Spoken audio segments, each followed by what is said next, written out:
Ноутбук Asus R515MA SX567B представляет тайваньского производителя электроники в сегменте бюджетных решений. В качестве материала корпуса использован пластик. Текстура крышки выполнена в виде расходящихся от логотипа радиальных кругов. Диагональ дисплея 15,6 дюйма, а разрешение 366 на 768 пикселей. В устройстве установлена полноразмерная клавиатура с цифровой панелью и тачпад. Производительность базируется на 4-ядерном процессоре Intel Pentium и 4 ГБ АЗУ. Все интерфейсы подключения расположены на левой стороне ноутбука.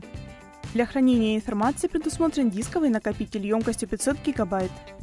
Для Asus R515MA найдется применение и на работе, и дома, а предустановленная ОС Windows 8.1 позволяет использовать его сразу после приобретения.